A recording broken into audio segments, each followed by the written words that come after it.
Welcome back, everybody, to another episode with Anna Rose.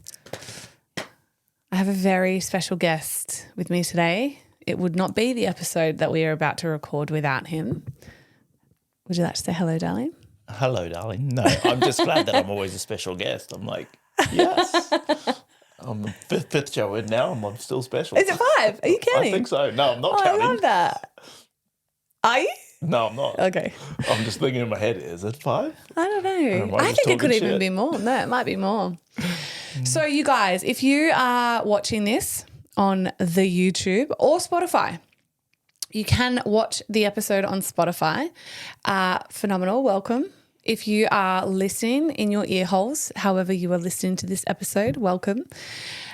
This is a very, I don't even really know what to say. I don't want to be like vulnerable or it is all of the things though. It is vulnerable. It is. Yeah, but it's also a continuation to our on our TTC journey. So if you are listening to this, I'm just going to say it. It's really not that. I mean, it's actually, I am absolutely not going to gaslight myself. It is a very big deal. It is an enormous deal. And it is something that I have been processing since last Thursday. Today is, I don't even know. Today is Tuesday. So I went right in and right through it. We absolutely don't gatekeep in our life. I am a woman that has never gatekept for 12 years of showing up. And we said from the very beginning we were going to share our conceiving journey. I hate the word trying. And so we are recording this episode as close to the news as possible just to keep it still raw, whilst having also honoured, we've only literally given ourselves a few days, but honouring that we got to and we chose to beautifully go away and just sit with the news and be okay, I suppose, together before we did the episode. So the whole thing is, would you want to share it? And then I'll... Well, like I said, it's just a continuation to see where we're at because we did say we would share the journey and this is the next step in the journey. So as you all know, or if you have listened to the previous episodes, we have had a vasectomy, had the reversal. You had a vasectomy, yeah. Had it close over and then have to have the reversal again. And we just got news again that it's more than likely closed over again. Yeah. So unfortunately, there goes the natural method. Yeah.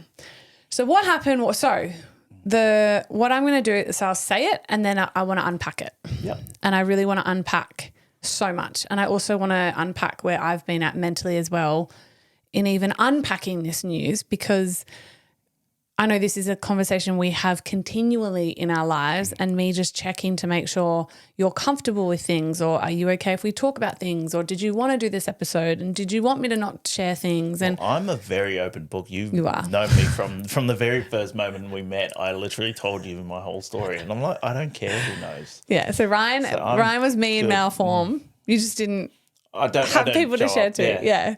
So last Thursday we got a call from Ryan's surgeon, vasectomy reversal surgeon, Dr. Lakich, who's still the best in Oz. Like I'd still recommend him to every couple wanting to go on a reversal journey. And he was like, I've got really bad news. So we got the results for Ryan's 6-month post-reversal come in a cup, essentially, semen analysis. I just call it come in a cup. Come in a cup. He's come in a cup. And we were anticipating good news. I had felt really good. Yeah. But what had happened 3 months prior, I think we'd shared this on an episode, so when you have a vasectomy reversal, you come in a cup, you analyze semen month 1, month 3, month 6, month 9, month 12, right? And realistically, you should have been trying, had a baby, or something will have gone askew in that time. We have been rock solid with our scheduling, essentially in it. Yeah. So month 1, after his second, the results weren't as good as the first. No. We shared that. So they weren't ideal. Month 3, which was 3 months ago, we got the results and they were really bad. Yeah. So the count had gone down and the mobility of the swimmers that were there had dropped dramatically. Yeah. But I think the initial side where we were getting the good count from, I think that must have closed over almost straight away. That bitch just shut that shop didn't work. immediately. And then the other side, which was why he didn't do that other side originally, was very heavily calcified. So I think that's just blockage upon blockage, and then doesn't add that. Make a rap song about this. Blockages upon blockages. But then my body, unfortunately, loves to heal and heal hard. It does. So if you look at Hard and fast. all my scars, like they are heavy scars. Yeah, it and likes to heal. Unfortunately, with microsurgery, that's not ideal. No. So I want to back up a little bit actually. I just kind of wanted to say, so yes, so we weren't anticipating bad news. Actually, not at all. Not at all. We were really hopeful. At month 3, the results were in fact basically already IVF. Like, you need IVF. If these results continue basically it was like if these results don't improve, you will be doing IVF. But so what happens with semen, they measure count, just so you all know, they measure count, motility and mortality. The count is the count, so how much. The motility is then how many Olympic swimmers, who's the dudes and the queens, the kings and the queens in that sperm that's going to make it to the egg. And then of those kings and queens, the Olympic swimmers, which is the motility. Morphality is, I think I'm saying that right, morphality is then like, are they well? You know, are they missing a tail? Yeah. Have they got a dent in the head? Are they missing a head? Literally. So those results, so count, motility and morphality had considerably dropped to the point where it was like, you may need IVF. However, it was miracle numbers. However, firstly, we just got the keys, so we were like, look, we can park we're just really going to focus on the supplementation, the acupuncture, and also just no stress about this. Like, we kind of had taken the pressure off ourselves to fall, because I could not have operated at the level I did for those 3 months. We've been so busy that it's not that we put it at the tail end, but we've just, if we fell, we fell. But we knew that we had to still test on top of everything. And we got told at the 3-month mark from Dr. Cass, our incredible acupuncturist, and Dr. Lekic as well, that his motility had dropped to, did you want to share numbers or no? There was like 4%. It was, 3%. Yeah. Cool. Yeah, so it was 3%. So that is absolutely IVF, like you got to do IVF. So a motility usually sits at, I think it needs to sit at 34%. Well, 31%. It was sitting at, originally they were really good. Like off the first reversal, they were sitting at 33. So they were 34. above average. Yeah.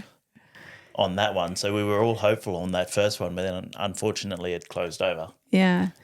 Yeah, so that sucked. So, but we were like, cool, let's go again. So with this second one, we got told by Dr. Lekic and Dr. Cass that actually this drop-off could absolutely be, because motility can be affected by lifestyle. Caffeine's a big one, which is crazy, but Ryan does not have caffeine or doesn't drink coffee. You do pre-workout, but you are not dropping that. But also inflammation is the biggest marker, to be honest, and stress.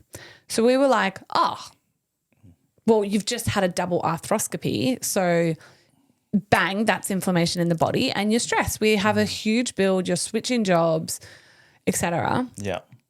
And so we were like, that's got to be it.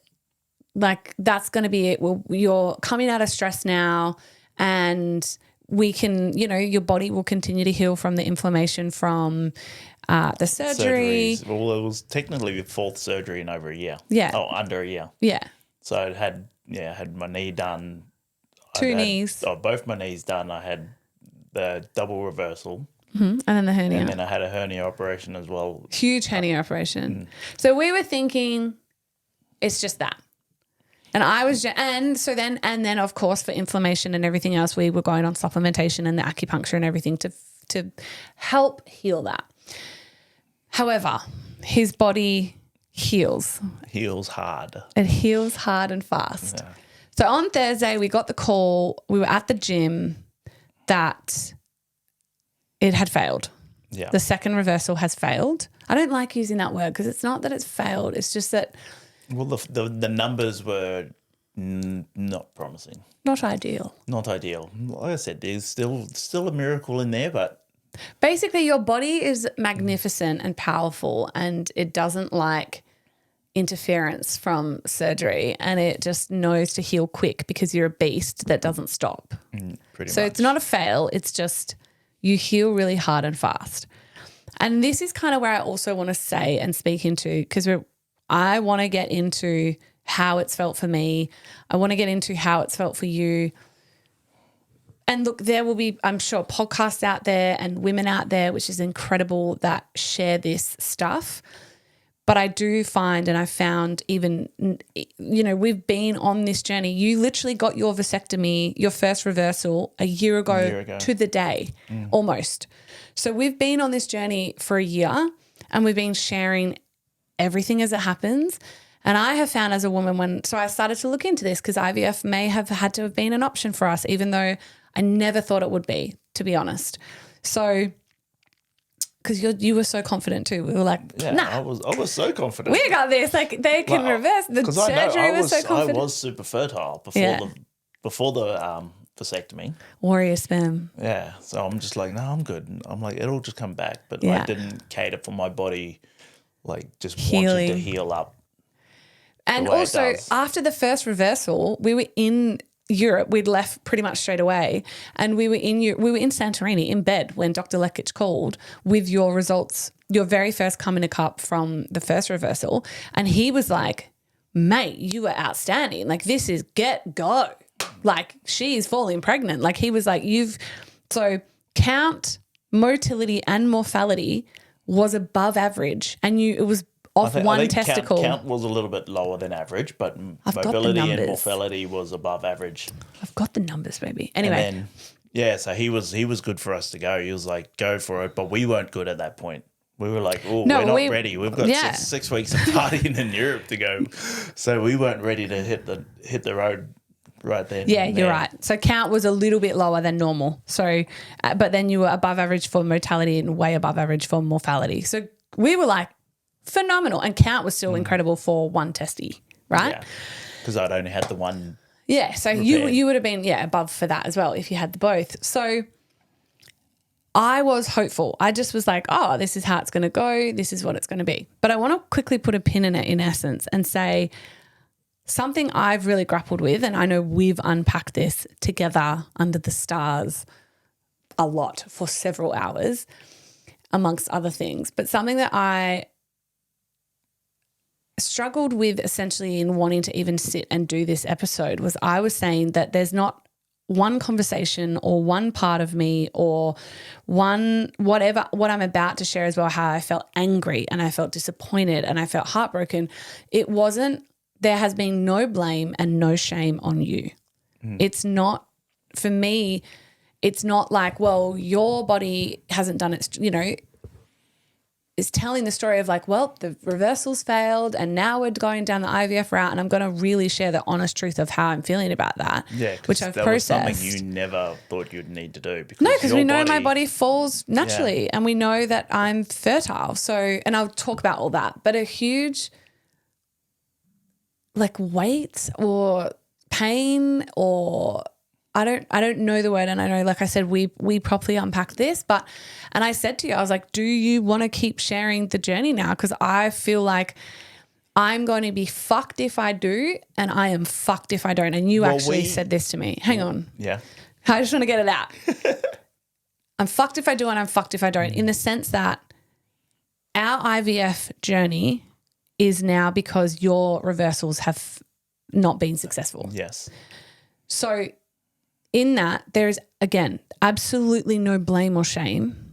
And I do want to talk about it because you've said some really like sad things that we've also then had to unpack and make sure you felt good about it. And I want you to, and I said, would you be willing to have that conversation on the episode? And you said yes. Because I said, I would imagine so many men would feel like this in this situation. And the men aren't speaking, for sure they're not speaking on the podcasts. No. But I was saying to you again, even last night, going, I just don't want anyone to think that me sharing our journey is like, oh, I like blaming or shaming because we are in this situation now because your sperm can't meet my egg. And you said, do you want to say what you said to me last night? Which part? You cut me off, so I've lost my train of thought. Well, you literally said to me, you're like, baby, we're sharing it. You are fucked if you do. Oh, yeah. And you are fucked if you don't. And that's what I was going to cut in and say before, because we always said from the start, so when we did the very first episode, we sat and we discussed, and you're like, well, I'm going to be sharing whether I have a miscarriage, whether I fall pregnant, whether I have twins, whether we go through this journey or that. And I was like, yeah, that's us, let's ride. Yeah. Because people, like you said, they don't talk about it enough. And men especially, like what you're saying with me and my feelings behind it all, like I felt this almost sense of like, am I still a man that if I can't do that? But before, when I had the vasectomy and was shooting blanks, I was like, no, I'm fine. But now that I'm trying again, I'm just like, fuck. Am I less of a man? And you're like, no, baby. Not at all. I was like, yeah, but that's just something in like innately you just think as a man you just should just be able to procreate and drop your seed. Make women come dumpsters. Yeah. No. But in saying that, like a lot of IVF, when people look at it, I think women like to blame themselves a lot of the time when they hit the IVF train, when a woman can't get pregnant, because 9 times out of 10, no, I wouldn't say 9 times out of 10, it is the woman that wants to be the mother. It's the woman that wants to do the journey. And the man just like, oh, well, if that's what you want, let's roll. Yeah. But me, I love being a dad. I love kids. You were literally born to be a father. And then you're like, are you sure you want to? I'm like, fuck yeah. Anyone that knows me knows what I'm like with kids. I will literally forego the adults to go play with the kids. You know what's pissed me off in our relationship? You know this now. I was the funty. I was the fun auntie with all of my nieces and nephews. And like I would walk in the room and like all the kids would be like, Auntie Nana. Like I have been the queen of the kids for the whole reign. So like the eldest would be like Stevie and Harley, but I've known Stevie and Rui longer. So like forever. And now Uncle Ra is what they call him, comes along and I walk in a door and if like Ryan's away or Ryan's off working or coming later. Yeah, having to come later because you're just like driven in or anything. I'll walk in and the kids get so excited and they're like, Auntie Nana. And then they're like looking behind me every time and they're like, where's Uncle Ra? Like they get so upset and I'm like, he's on his way, mate. Like, no, so you are an incredible king when it comes to kids. But yeah, so first I want to say on the episode, we are now the only option we have on the table for children is IVF. I'm going to say a lot of shit probably on this podcast, good shit, bad shit, truthful shit. But the biggest thing I wanted to set out and say in the beginning is we committed to share this journey and this is now where the journey has taken us. I'll unpack my feelings next and I want you to unpack yours a bit more. Yep. But the biggest thing I wanted everyone to know and the hardest thing for me now is it is almost like I don't mind sharing my life. I've done it for 12 years. I think you even said it on the trip we just were on. You were like, baby, I think you were honestly, literally, unfortunately put on this earth to face shit, to help people, to share shit. Because when we were unpacking all this, you're like, why does all this shit always happen to me? Like, why do I have to be the one? I'm like, because unfortunately, I think you are the tool that has been put on this earth to help women that are going through all the stuff that you have had to endure in your life. Yeah. And unfortunately, you are that person that people now look to and go, oh, fuck. Yeah. Okay, Anna goes through this. So I can go through there and I can look out the other side. And How did she the light is navigate it? brighter over there. So IVF. So that option got put on the table. It's now our only option. And I will absolutely say it's definitely not an option that I ever thought that I would have, even when we started to go down the route. As I said, I don't need to say that much more, but down the route of vasectomy reversal. But what's been difficult for me to navigate in the first couple of days was I felt like I didn't want to share it almost because, or I didn't want to have this level of honest conversation, which we're going to continue to do and we've committed to it. And of course we are, because I knew how you were also feeling. I knew your immediate response, you process as well as I do, was I feel like less of a man, and I was thinking like, fuck. Well, I'd also felt that I'd let you down. Yeah, which you haven't Yeah. whatsoever. And so, and I was so clear on that. Obviously, as soon as anything was coming out of your mouth like that, I was like, that's just not true, baby. But you get to feel that as well. I was not going to spiritually bypass your own feelings of how you needed to feel. So we've just sat in it, to be honest. Because it was a big heartache for you, or a heartbreak for you. I was fucking heartbroken. And then I think I wasn't processing my feelings as well as I was because of the way you were processing yours. So I almost felt that I wasn't able to straight away process my own feelings for it. Mm-hmm. But then you assured me that, no, it's safe. I need to go through mine. You need to go through yours. Mm-hmm. But we'll be fine. And we did. We processed and it was good. Mm-hmm. And thank God we went on this little trip over the weekend because that allowed us to reconnect with ourselves and with each other. Yeah. And then it was just making sure that we were both okay and we both had the space to process. And that was the big thing. So let me walk you through the emotions, my loves. So Thursday we get the call. Ryan because the call was booked. By the way, we are having a bottle of Verve on this episode. Cheers. Here, baby, I just want to cheers you. This is our last drink we're going to be having for the next forever, well, for a very long time. I love you. Cheers to IVF. Cheers to IVF. Cheers to IVF. So we were like, let's have our final bottle of Verve. We're about to go through a hectic health protocol because I'm not even going to have the appointment for IVF for 3 months because I'm going to go on a full detox and even more of a health protocol. Yay for me. Because if I have to go down this route, I'm going to fucking be an A+ student. Whatever I have to do, I'm going to do. So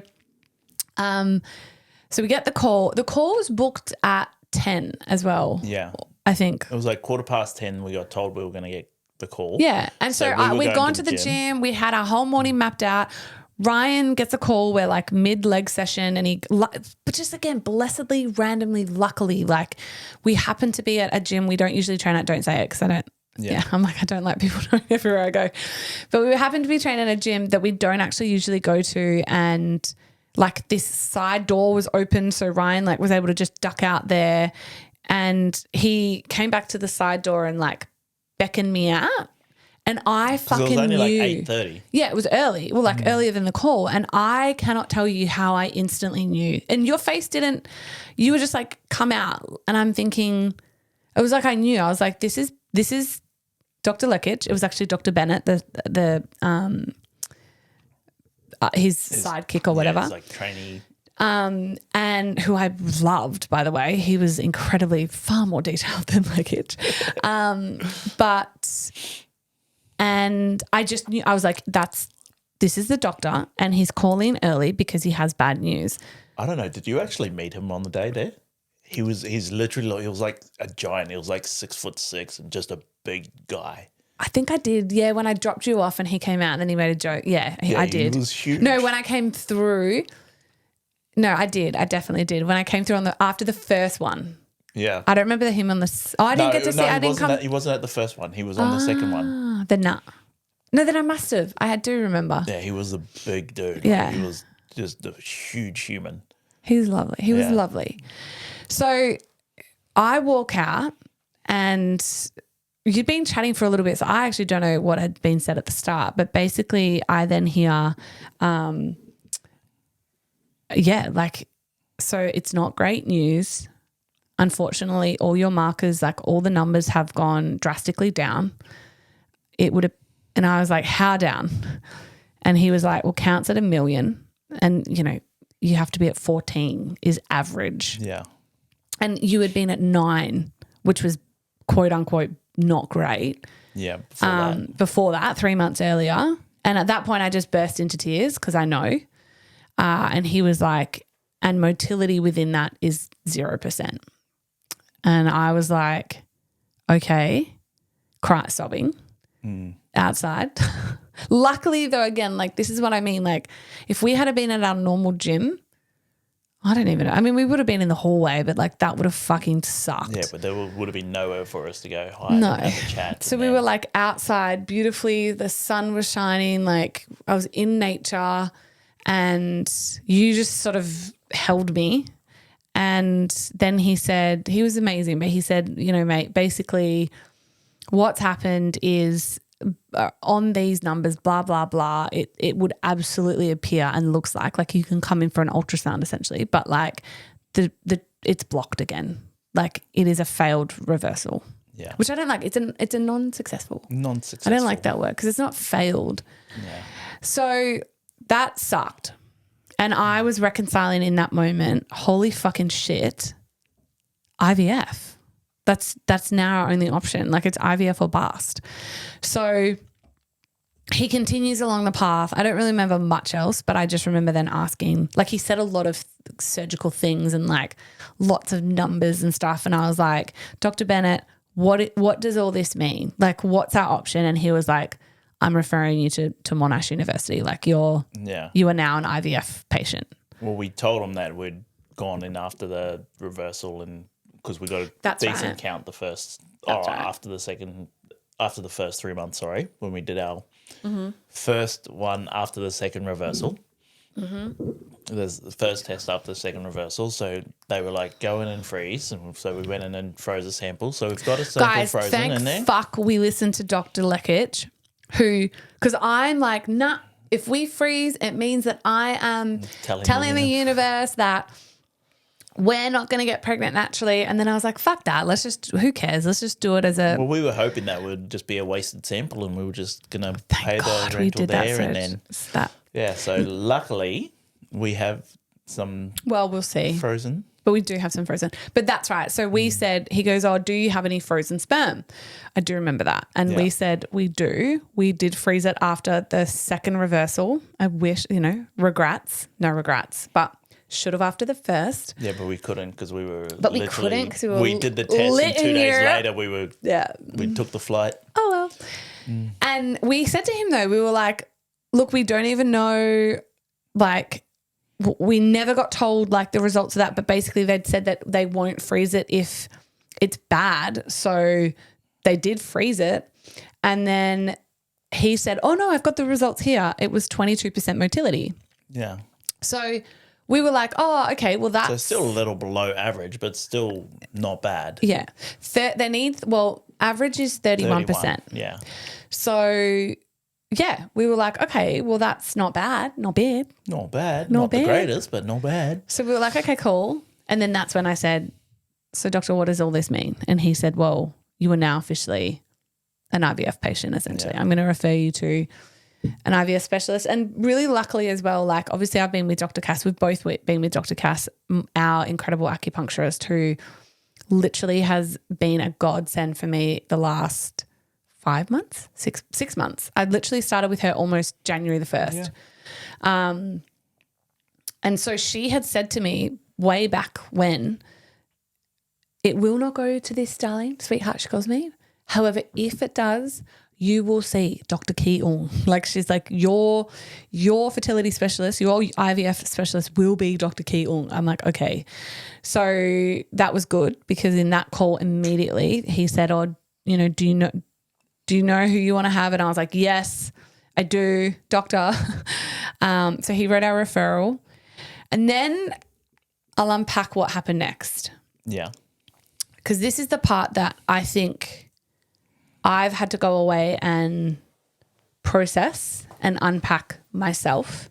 And I'm really grateful and I'm really glad and I'm really proud that I really do go all the way in when these things happen. On everything. On everything. On anything. I like that one you sent me the other day. What was that? You're fragile. Not like a flower. Like a grenade. Like a grenade. I am. So I then got very, so this is Thursday. So the first thing I did was text the besties in the group chat. Yeah. And I was like, because they're all always across things. They know when appointments are coming and like when my period is and all the things. They always want to be the first to know. Yeah. So how'd we go this month? Yeah, no. Yeah. So I text the bestie, and also I just felt like and this is a really important part of this conversation, how important just having a fucking rock solid inner circle matters and how important that is. So I was sobbing, as I always do. I'd said to Ryan, right, you held me outside the gym for a long while. Like I just didn't, I was like, I don't want to move. I was sobbing outside and I was like, I cannot go back into this gym. Like I was like, I don't want to go back in to work out, obviously. Yeah. But I was like, I don't even want to go get my bag. But we had to go through. So you were like, just take your time. We've got to go through. Take a minute. Take as long as you need. And I took as long as I needed. And then I was very numb. I was very, very numb. I was like disassociated. Like that's my like toxic speciality, disassociation. So I was disassociated, and then we walked through, like you were like, let's go, I've got you. We walked through the gym, left. I actually cannot remember much after that. I know I remember my feelings and I was very honest. I think that's a really beautiful and savage trait about me. I will always tell the truth with compassion. And so I was immediately saying to you, I'm not angry at you. Like I'm not blaming you whatsoever. We still had a lot on that day. Like you still had. That's you right. Still had your Holy call. fuck balls. So we had to come into the studio. Holy fucking air balls.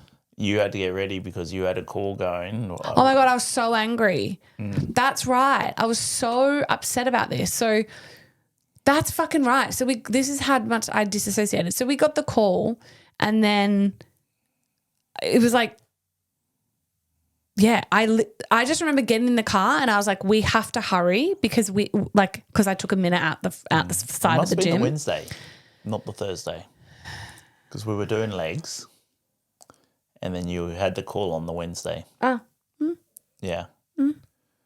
Okay, I will take your word. But then we got because the photo shoot was on Wednesday.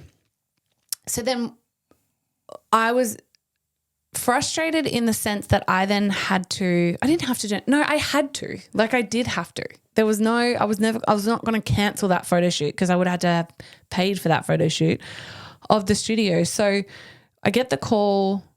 I'm absolutely heartbroken. I'm shattered. I'm gutted. I'm angry. I'm disassociating. And then I had a full day of business. So we had a full-blown photo shoot here for the studio, and I was meeting the girls, the photographers for the first time, who are absolutely fucking incredible that I adore. Arrow Media Collective, I think is there. And then I can't remember, there was something else. I had an appointment. There was like other like just business stuff that I had to do. And then I had my inner circle call that night. Yeah. So I had a big my inner circle call that night, which felt beautiful because I always feel so safe with my community, and it felt sweet that I could unpack that with them essentially. But I just remember sitting at my desk and I was angry and I was sad and I was heartbroken and I was just angry that and I wasn't angry at anyone, and especially not you. But I felt a bit of that anger towards me. Yeah, I was snappy that day. I was just snappy. I had a fuse the fucking size of an ant dick. Do ants have dicks? I don't know. I wonder. Hey Siri. Oh my God, now I have to know. Anyway, my fuse was the size of an ant's dick if ants have dicks. A bee's dick. Do bees have dicks? Guys, these are really important questions I need answered. But I had to get on with it. But then, so that must have been Wednesday. So the first thing I did amongst all of that though was definitely put in the bestie chat the situation. And I remember saying like, I don't want to talk about it. Don't call me, because they'll always call me, FaceTime me. I'm like, don't call me. I don't want to talk about it. I'm really fucking heartbroken. I just said it. I was like, I'm really fucking heartbroken. I'm really angry. And again, not at you, not even at the situation. It was just like, no, it was the situation. It was 100% the situation. Yeah, I was angry and heartbroken at the situation. And that's beautiful and okay. And this is why I wanted to record this episode. You're allowed to feel your feelings. And it was heartbreaking for you. It was almost a loss for you. It was almost like a death. It is like a death. It's 100% a death. It felt like our... I'm just pushing his mic up. Put it up to your mic, baby. Up to him. I feel like mine is going to be really loud and yours is going to be soft. No, because someone said that I make lots of slurping, and so I'm like, I'm just going to back that off a bit. What is it? S&? No, what's it? What is it? Yeah. I can't remember. So I'm trying to be more conscious. I'm like, I'll just back that off a bit, because I know with me, I just make a lot of mouth noises. Okay. So don't push that mic closer. But yeah, it's a death in a sense that our opportunity to have babies or conceive naturally is gone. Doesn't mean we can't taken away from trying me, because that's fun as fuck. Yeah. Well, fucking shoot your shot, son. You just get to like I said, there's go bananas. Still a chance. There's a miracle in there.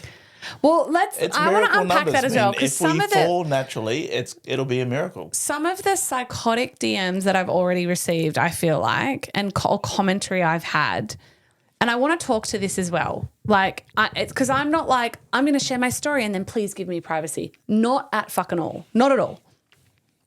What I'm not for though is.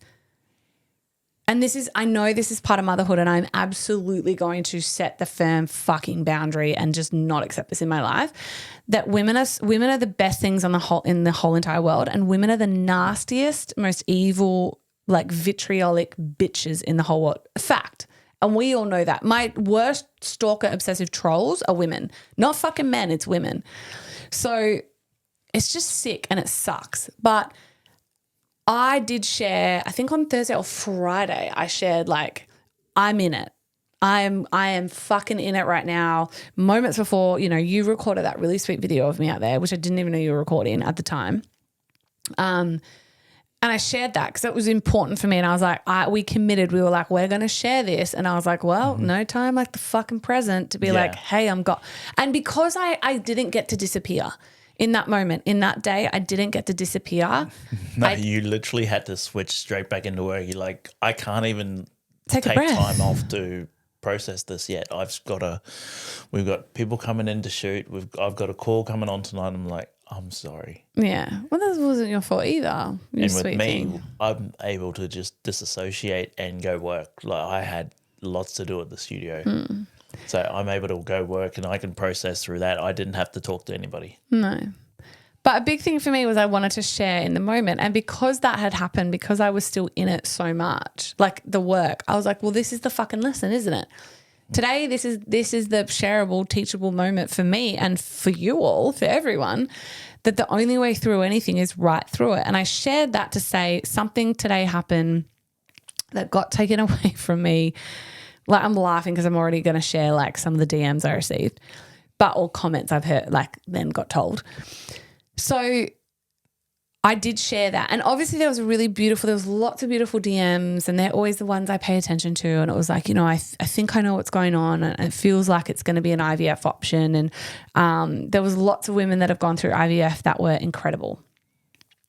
And then there was like the unsolicited DMs of like, no, IVF is not the option. Don't do it.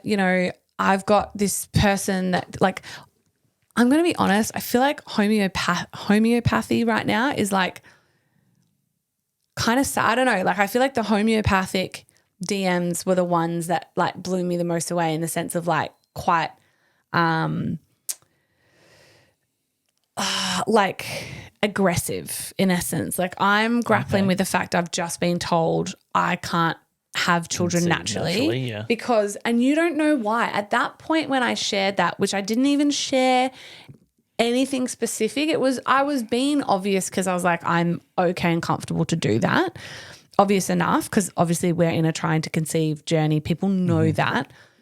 But when people were then assuming it was fucking me, first of all, and I was like, you're not listening to anything we're talking about, and saying like, oh, like this oil can cure this like infertility. I was like, his tubes are blocked, bro. Yeah, you can't cure that. Like he's We've got tried scar to tissue unblock and them. he's got scar We've tissue. tried Like, twice. firstly, I didn't ask for your. It is like an unsolicited dick pic. Women's opinions are honestly to me like unsolicited dick pics and like That's gross probably dicks, best, like pin that's dicks. the best explanation of that shit that you could actually It's like we put don't in. want it. We didn't ask for Yeah. it. I don't want to see it. I don't want to hear about it. I don't need to see. I don't want your small puby dick in my inbox. But here we are. But then I also had. Beautiful. I told you the story comments. where someone had literally said, "Don't do IVF. If you have an IVF baby, that baby will not have a soul." Yeah. Imagine, and that was a Christian. God says apparently that IVF petri dish babies don't have souls. This is the level of women that I have to put up with on the sometimes daily. So this is all coming at me. And again, some people will go, well, don't share it or, you know, like whatever else. But the vast majority, I had hundreds of DMs on that day, just that day saying, just sending you love. I'm thinking of you. I'm going to pray for you, like whatever it was, which was beautiful. But there is that side of the internet where it's like, I don't need to know your opinion.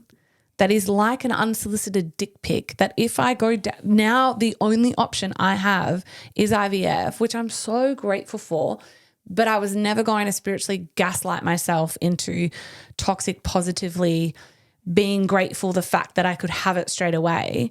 And you're telling me my baby potentially won't have a soul because your God in your bullshit religion says so. Fuck you, you know? Yeah. So there's all of that I was then dealing with. And then that's when your inner circle, and this is where this point is, your inner circle matters so much. So told the besties, shared sort of in the moment of what was going on for me. Immediately they were like, you're coming for dinner, we're cooking you food. Shani organised a psychologist for me, which I'm going to go see, which I'm so grateful for. Lozzie and Dan invited us around for dinner. Yeah, Lozzie and Dan were like, we're cooking you dinner. Katie then was like, what do we do? What are we doing? And I was like, I just need a minute. And then I was like, this is why everyone needs Katie in their life. So all my besties are different. Like Shani's that, like, I've got the psych for you. You've got the psych. Lozzie's like the one who I will always rock up on her kitchen bench. That is Lozzie. She's like, the mother of the group. I go to Lozzie's when I'm like, I need her kitchen bench. Katie, I was like, she's, what do you need? And then I was like, you know what? I'm going to have a party and I'm going to celebrate the death of natural pregnancy. And we're going to celebrate this. I'm not there yet, but I want to have some kind of like party, piss up, fucking hoopla, end of the world, death party that I now don't get pregnant naturally. There will never be a surprise pregnancy for me. And Katie was like, I'm your fucking girl. I'm on it. Leave it with me. And so all the besties stepped in, and then really beautifully as well, I've got lots of like really close girlfriends that are incredible in my life, and messaged who has the bus. And that's how the bus came to be. That is how the bus came to be. She and messaged. It was one of the best weekends getaways that we've had together. She just knew. She knew, but she didn't know. She was like, this feels very sad and like IVF-y-ish. She was like, you were taking the bus, you and Ryan are going away, and you were going to take time out for yourselves and get the fuck away from everyone and just process whatever you need to process. And that was, I think she messaged on Thursday. I think she saw the stories on the Thursday. And so we were like, can't today, we'll go tomorrow. And then that's how the bus came to be. And then we didn't want to come home. And then we never wanted to come home. But that was it for me. So then I got to go away and I really got to sit and reconnect with you. I mean, we were always connected. We but got to sit under the stars and actually chat about everything. fully unpack the grief and the heartbreak and the anger. and everything else that And I went got to along just with feel it. I got to be away from DMs and away from everyone and away from life and just feel the grief and feel the anger and feel the heartbreak and where those feelings and emotions are coming from. Just to make it very clear, again, I'm not angry at Ryan. I'm not angry at the reversal failure. I'm not angry at anything like that. I was angry and I was heartbroken and I was grieving the fact that surprise, they call it pregnancy, and natural conception is now never going to be an option for me. And so I had to sit in that feeling of sadness and that feeling of heartbreak that I'll never get to, make love and then pee on a stick and be like, oh, what's it going to be? My pregnancy journey is going to be insemination and sterile and blood tests and injections and we're just going to know every time and stress and anticipation and fear and probably some loss and fucking finances too. Like, let me tell you, IVF. We've been speaking to a few women that have DM'd you and IVF is expensive. Which we already knew as well. Yeah. And again, it I'm is a big so money grateful grab we thing. can fucking afford it and all these things. But also I was never going to gaslight myself through the anger and the feelings of like, this fucking sucks, especially when actually we are both really fertile. It's just your sperm That is scars. says no. No. Yeah. Yeah. So all of the things, right? I'm grateful that IVF is an option. I'm really grateful that I'm fertile. I'm very grateful that Ryan's fertile behind that. There's no infertility issues. We just literally have a blockage. And I was angry about that fact. And I was angry about the fact that now. Well, because from the start, that was always an option that we could have gone with straight away. Instead of trying for the reversal, we could have gone straight to IVF and we could have just went for abstraction of the semen from straight out of the balls and then gone that way straight away if we had chose that. But we wanted to at least give it an attempt. Oh my God, I was falling pregnant. Yeah. I was falling pregnant.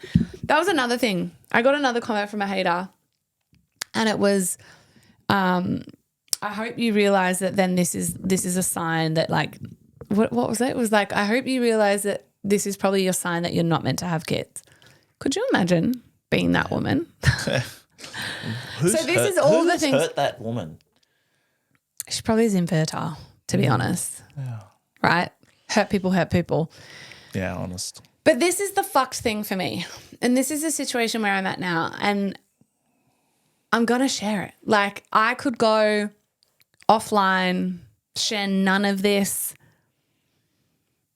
hurt, grief, continue to hurt. I'm sure it's not going to be. I pray and I trust and I hope that it's as seamless as it can be, considering it will be injections and sterile rooms and stirrups very, and very a doctor injecting fucking a steel thing into my vagina and cervix to insert semen. It just none it's of that. It's not going to be fun. None of that excites me. None of that. I am scared about it. I'm upset about it. But I have definitely, I can talk about it now. That's where a lot of the hurt came from, is that you knew now, instead of it being fun, what we have in the bedroom. Well, that's going to remain. That doesn't change. To it being all of that, being in a room, in a sterile room, in stirrups with your legs, and it's not a fun experience. No. And I think a big thing for me as well is so there's options with that IVF, right? We've got our appointment with Dr. Ong. He's got a 3-month wait list. So that was, and I would have had it yesterday. I would have had it the next day if we could have. Yeah. But we've committed to a 3-month, just getting our bodies as beautiful and I think well. after that call of them saying it's a 3-month wait, it was almost, for us, it was let's get our bodies back into where we need to be. Yeah, well, we want it to be. Yeah. So just no booze again. Because I went booze-free for 3 months. After Europe? No. Well, yeah, we went booze-free after Europe. Yeah. We went actually booze-free we've actually been booze-free a lot.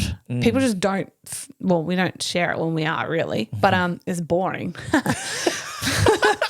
But Booze-free is I think we boring. went You 2 heard it here months. first. No. We went booze-free 2 months after Europe. Then I went 3 months, January, February, March. And then we were like mid-build and I was like, I'm not trying. We are not trying. We're not trying. I also knew, it's not that I knew we wouldn't fall because I was so fucking hopeful and we were still peeing on sticks every month. So busy with But correct. everything. I was like, I'm just, there's no space. It was not the time to fall during this build. No. But we were, could you but in imagine hindsight, if we had fallen pregnant but we were in the never middle of gonna. this, in the middle of this build, like would have been a nightmare.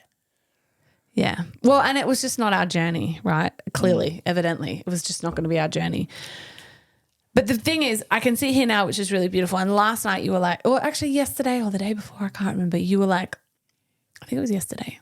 You were like, oh, I'm really feeling the shift energetically from you. You were like, oh, I'm feeling the hope now. I'm feeling, and I was like, yeah, no, because I said that. I said, I feel really good. I'm feeling better. I'm feeling excited at the fact, beg your pardon. I'm feeling more hopeful. I'm feeling grateful. But I was never going to say those words until they were real and true. And I was absolutely not going to be that woman that was like, I'm angry, but I know that I have to be grateful because I'm so grateful IVF exists. No shit. Like I'm grateful fucking IVF exists. So grateful. And fuck spiritually bypassing the heartbreak and the grief and the pain that comes with realizing you don't ever as a woman get to ever experience natural conception and excitement with the man you're meant to be with. So that sucked. With that, can I just add how fucking spectacular it is to be with a woman that is able to feel and emotionally project her feelings? It is fucking a roller coaster because when she is angry, you feel the anger. When she is hurting, you feel the hurt. When she is shifting and you feel that, it takes navigating. But it's so relieving to know that these are her feelings and you just got to ride with it because it's going to come out better on the other side. But it is a relief because fuck being with a woman that will hide that shit and then just toxically explode. And then you're like, whoa, that shit happened 6 months ago. I thought we were done with that. Where you will sit in the fire when the fire's burning. Not the fire's gone out, fucking let's light a match and throw our gasoline back on that bitch. You will put it on and you will straight up call it like, I'm upset at the moment. I need some time. I was like, cool. And not a way, like I'm never like, leave me. It's like, I'm angry. I'm going to be angry. I'm just angry. Or and like this is actually a hard period at the moment because when you do feel those feelings, if you haven't been following our journey, my son, 18-year-old, has moved in with us, so we do not have space at home at the moment. So fun. So when Anna is feeling these ways, it's like, oh, thank God we've got this place. That she the studio. The studio that now she's like, well, I'm just going to take some extra time. Yeah, because as well, guys, I will be honest, like, because it's not his fault, right? No. It's not, and it's not an 18-year-old's job to, in my opinion, this is my very limited fucking child experience, to take on an adult's shit. So when I'm angry or when I'm frustrated or when I'm hurting or when I'm whatever, I let him see that. He absolutely always knows the truth of the matter. I'm not ever trying to like hide that either. But it's not, I will never project onto an individual like, I'm angry and so you're going to feel my anger. It's a healthy like, I'm feeling angry. I'm going to process this anger. I need space to process this anger. I'm going to just sit with it. And people always say all the time, I'll get messages, how do you just sit with it? You sit with it. Yeah, but you're very vocal like with me. Yeah. That's what communication. And I've learned a lot being with you is that where if you are feeling your feels, you got to communicate that with your partner. So they're aware of how you're feeling at the time and then they can adjust to it. Exactly. And it was actually really beautiful because you text me the day on Wednesday. I thought it was Thursday. And you had said, I'll be honest, like you were like, I feel, I can't remember, but it was basically something like, I'm feeling like I can't, I bet I shouldn't, like I'm really hurting, but I don't want to show you that because I want to hold you in this and make sure you're okay. And I replied, I came and found you and I was like, you fucking feel what you want to feel. Well, you break if you want to break. That's what I said earlier. I was like, I wasn't feeling like I was able to feel because from the moment like you were like really upset and like, fuck, I've got to hold this just for a minute because you were feeling it a lot more than what I was feeling. I was like, I was devastated. Like I was fucking grieving, but I could sense and knew I'm like, she needs to grieve more than I am. So I had to take a step back, like just because I felt I had to hold you in that moment. But then once we got back here and you were doing your thing, I was able to literally, I think I disappeared and I had a lot to do and I was running back and forth and I was able to just zen myself out. You clean. It's great. When Ryan's upset, he cleans. It's When I'm fucking angry, elite. I disappear. It's elite. I'll walk out in the kitchen spotless. I'm like, oh, someone pissed Ryan off. It's usually a kid. No, so that's where we're at. So we are, so Wednesday, Thursday, Friday, Saturday, Sunday, Monday, like 5 days. Yeah, it's almost 5 days into knowing that IVF is our only option. And again, like everyone's messaging, they're like, miracles happen. Beautiful. Yes, well awares, team, well awares. Well, we would like to fall, so we're going to go with whatever option we can get. And I'll be sharing it. I will absolutely be sharing it. And let me fucking tell you, there is not a part of me that will, I'm not going to, like when and if we get pregnant, like huzzah. But if so I'll be talking about my transfers and so there's two main things with IVF. We can go IUI. So Turkey-based. In something, it's a fucking turkey-based. So we can unfreeze Ryan's sperm. They suck it up. They separate. They'll like put it in a thingy. They separate the really strong swimmers from the duds, with all due respect. And then they suck the strong swimmers in. This is an IUI into a turkey baster, essentially put me on a bed and inject his sperm directly into my uterus. So, which terrifies. Like that just feels, I'm going to laugh like when our kids are like, Mummy, how was I made? Well, sit down, darling. A man called Greg put a steel rod up Mummy's vagina. No, I would never. But so that's the situation. And we're blessed. Yes, hashtag blessed, because I'm grateful we've got that sperm, etc. In the sense that like I'm grateful there's no infertility issues in our IVF journey. It's not like I'm infertile or I've got endometriosis or blah, blah, blah, or you've got we're not having to low then count. Take samples off someone else. We're not having to do like an egg transplant or another donor semen. Like we've got everything working. We just have to just got a blockage in the way. His sperm to meet my egg, and so we're so grateful for science to do that. But I was not going to sit and say that until I genuinely meant that, having worked through my grief, pain, and heartbreak. So we're there. And I am excited. We're going to go on like a 3-month, like I said, health protocol, celery juice, pretty much doing what we're doing, just cutting out alcohol. And I'm a sugar fiend. And you're sugar, so I'm not. So no sugar for you, and then no alcohol for us both. And then what else did I say? And then celery juice was the main thing. That was really it. All we're going to add in because we're already unbelievably healthy. Our supplementation is world class. Very good. I did say, so IUI is our first option, but maybe not. But we'll share that as we know it, because motility wasn't ideal. I think we went off the call, and then because I want to make sure I get this right, this next bit. But because it's me, so I had the reversal in that. I got the referral straight from the doctor to go to Monash. Yeah. When we spoke to them, they said because it's the woman or Anna wanting to get pregnant, she's also going to need to get a referral. So we've got to go. Mate, I'm already like rebelling against the fucking. Like, this is bullshit. I was like, I was like, excuse me, why do I need the referral if I'm, and they're like, well, and I get it. I'm going to be a patient as well. You're going to end up being the patient. Like, although it is Ryan that has the blockage and we need to abstract or use his sperm. I'm just trying to find, here we go. Okay. What did you find? I just want to find the options. So basically I see ICSI.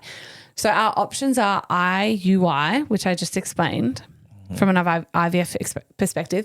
Can I also just say I'm 37 and I follow a lot of women. I've listened to a lot of podcasts. I have friends that have had IVF. I didn't know any of this until I have gone through it. So, and I would have been interested in this. I would have enjoyed learning about this like I enjoy learning about ovulation and hormones and cycles and things like that. So I am absolutely going to share it. But yeah, so IUI is an option, but honestly, it's absolutely not guaranteed because his motility doesn't meet the IVF standard criteria, but we're going to ask for it. And I'm pretty sure if we fucking ask for it, we should be able to get it, but stay tuned on that. But you are the ideal patient for them because it's not you that has any issues. Yeah. And I know I'm fertile behind the blockage.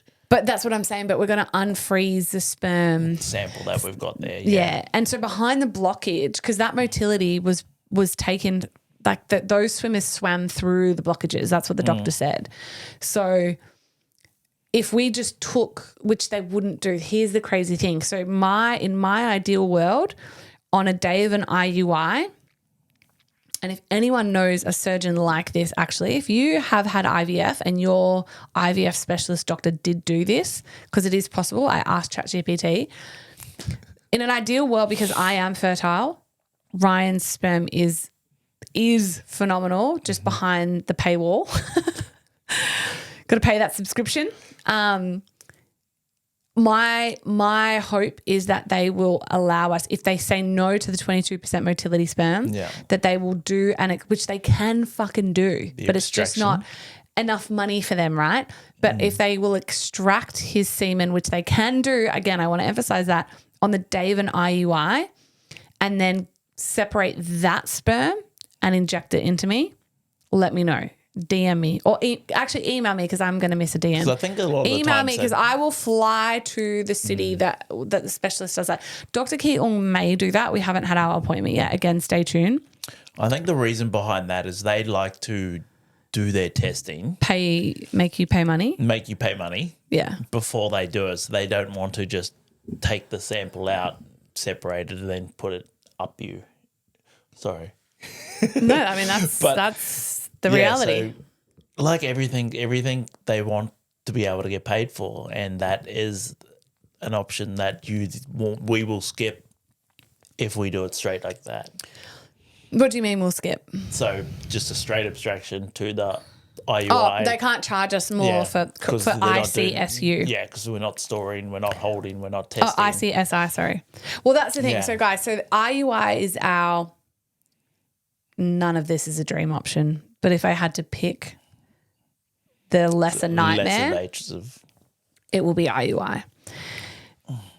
If I don't get the option or we don't get the option, but it's really my body now for an IUI based off your sperm, then it will be ICSI. And the ICSI is the main IVF fertility. Ultimately, if it is pretty black and white, obviously I know that there's like many, many, many variables and nuances within this, but ICSI is where I do all the injections. Pick the sperm. They harvest my eggs, essentially. They then will extract sperm from you as well, fresher sperm, and that will be good sperm and will be good eggs. And essentially like sperm meets egg, apparently based on the Christian ideology, that baby will have no soul. No soul. Love that for us. Fuck knows how they live. But anyway, and then that will occur and then they put that egg in me. So that will be ICSI, but we don't know our options yet. We don't know what we're doing yet. We've yet to go see Dr. Keaton. Dr. Keaton, which will happen.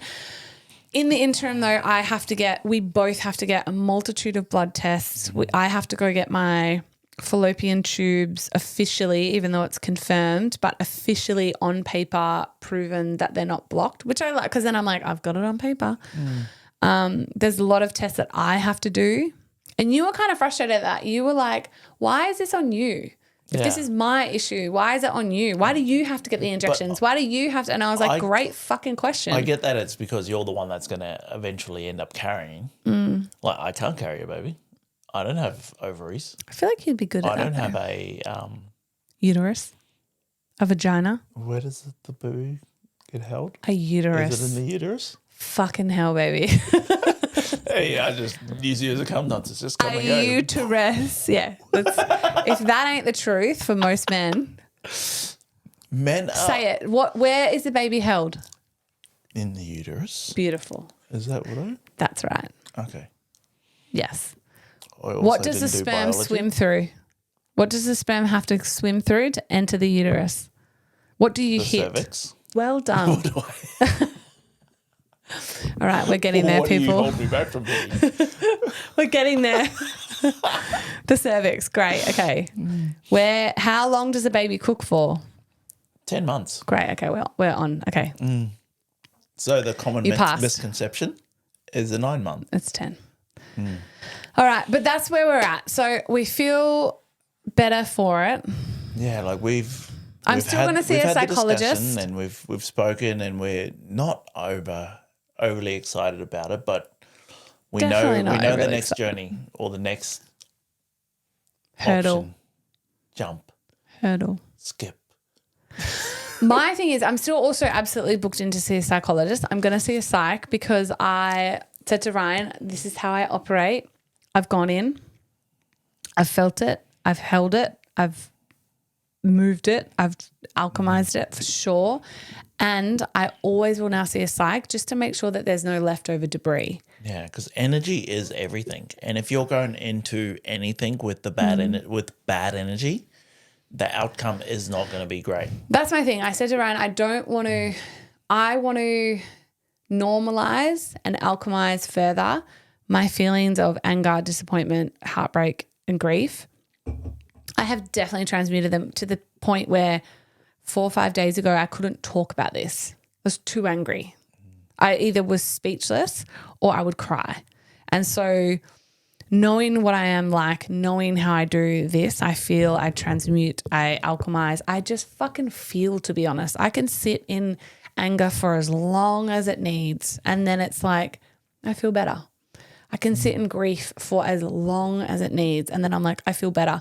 And I genuinely have started to get excited about IVF. So as much as I'm still like, the lesser of the nightmare and rah, I will clean that language up.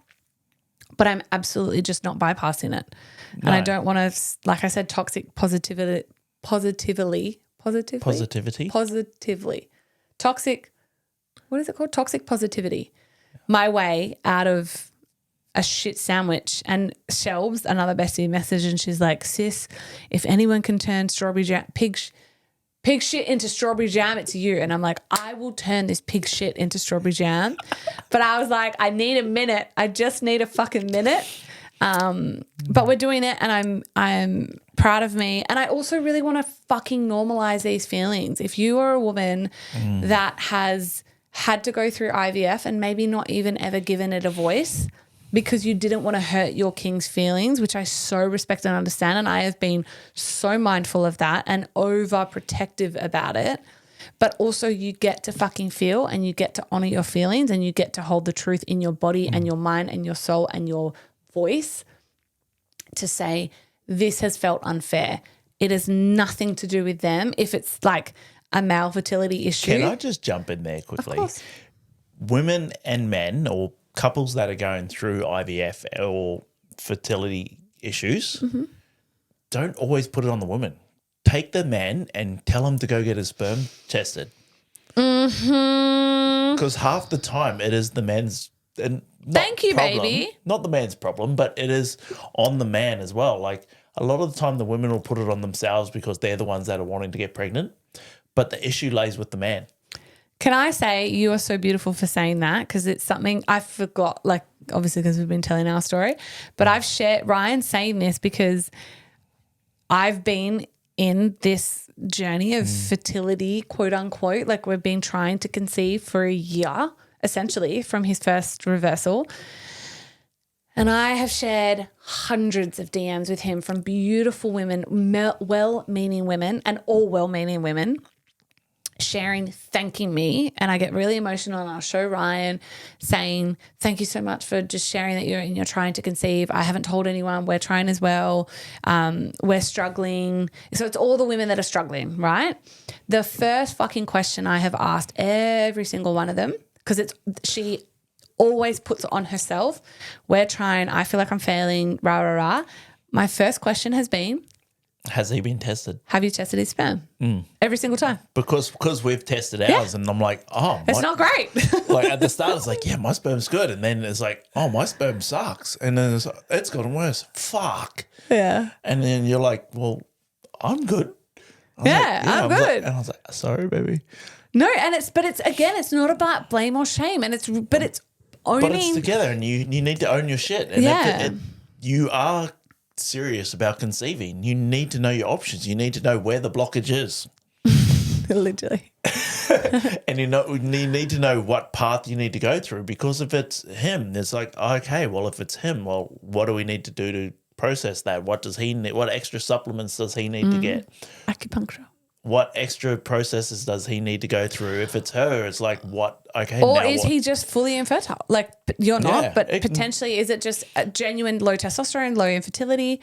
But I've literally asked that question, and I've said 100% of the time, guys, 100% of the time, the woman has replied and gone, because I said, well, have you tested his sperm? Like, this is not a you problem. This is the we problem. Yeah. And have you tested his sperm? 100% of the time on hundreds of DMs, no, we haven't. Oh my gosh. And probably 80-20% Pareto rule. And then I'm like, go test his sperm. Make sure he's. And men, no shame in it too. Like, no shame. We've discussed this, and like the feelings I had when I was like, oh, I feel a bit less. And I'm like, fuck, no. No, it is nature. Like, shit happens. Like, yes. But if you are serious about conceiving, go and get fucking tested. Go fucking jack in a cup. Come in a cup, friends. Come in a cup. Go get that shit tested, and just be sure that you are fucking trying everything you can. Correct. Because 80-20, so 80% of the time the women will say, he just will not do it. He refuses to do it, or I'm scared to broach that subject with him, and I'm like, fuck. And then I'll share our story more specifically, and then it's like, okay, we need to do it. So I love that you mentioned that. But we will wrap it up. It has been long. It has probably gone everywhere, but that's kind of our minds at the moment with it. And to be honest, it's a beautiful diary for us to look back on and remember where we were at this point in our trying to conceive. And like we said from the start, like, we want to be open with our TTC and what we're doing. And this is just where we've landed. So we literally got the news a week ago, or less than a week ago, and we're like, fucking, let's go. Let's share it, because this is the next step in our journey. And guys, I will end it with saying our baby will have a soul. No, I am not taking this as a sign that I should not have children. And I'm excited and hopeful and grateful for IVF as an option. And I trust and know and believe and pray and hope that our journey will end one day where I will be sitting in this chair, with the newborn. You won't see them, but like with the newborn, recording an episode. Crying. You'll probably hear them crying. Recording an episode where we were successful. And I believe that with my whole soul. So I love you, baby. We got this. We got it, baby. All right, I love you. I love you. I love you. Thank you for listening. Thank you for putting up with our chaos, essentially, and our sharing this for people that need it. You might not, but I just think you're about to learn a lot about IVF, friends. You're about to learn a lot about IVF. So do you have anything last to say? No, I'm just happy to be sharing this journey with you. I love you. I love you. Until next time, friends, stay wild. Thanks so much for listening to another episode of Anything Goes. And if today's episode gave you maybe a new perspective, a little bit of a laugh, you learned something new, or just loved our trip to Taboo Town if we went there, it would honestly mean the world to me if you could leave me some love with writing a review and sharing this episode to your socials. You have no idea how much that helps my little podcast get out in the world. If you love what you gain from these conversations weekly with me as well and want more than just listening in, come and join my inner circle. It's my monthly mastermind where for just $47 a month, the real magic happens. You get me up close, no filter, live coaching. And if you get what you get from this free podcast, imagine what you get in a paid container. Links are in the show notes, friends. And until next time, stay wild.